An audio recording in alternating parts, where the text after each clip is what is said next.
আসসালামু আলাইকুম। আজকে আপনাদের দেখাবো কিভাবে ঝটপট শিশুদের জন্য নাস্তা রেডি করা যায়। সাথে এটা হচ্ছে আমার সন্তানের জন্য করা। ওর বয়স এখনো ৫ বছর হয়নি।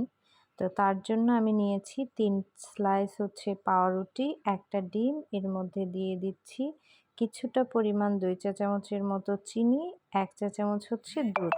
চাইলে এখানে লিকুইড দুধও ইউজ করা যায়। তো আমি এই যে দেখেন সে চলে আসছে ছোট্ট হাত এখানে মিক্সড করার জন্য। কারণ এটা তার খুব পছন্দের খাবার।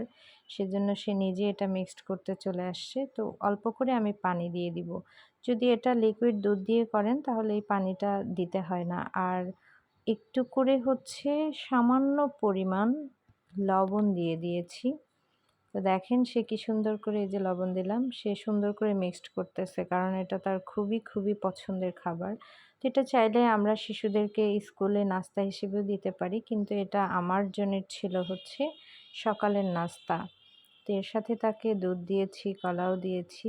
তো ভাবলাম এটা আপনাদের সাথে শেয়ার করি। তো এই যে মিক্সড করা সেই এটা সুন্দর করে মিক্সড করে দিয়েছে, মিক্সড করা হয়ে গেছে।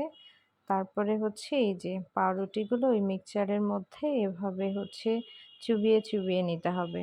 যেভাবে করে তারপর একটা ফ্রাই প্যান চুলার উপরে বসিয়ে তাতে কিছুটা পরিমাণ সয়াবিন তেল, আপনারা চাইলে এটা বাটার দিয়েও ভেজে নিতে পারেন, ঘি দিয়েও। আমি এখানে সয়াবিন তেল দিয়ে দিয়েছি। তো এক পাশ হয়ে গেলে তারপরে হচ্ছে এটা উল্টে দিতে হবে। তো এইভাবে হচ্ছে উল্টে পাল্টে এপাশ ওপাশ সুন্দর করে ভেজে নিতে হবে।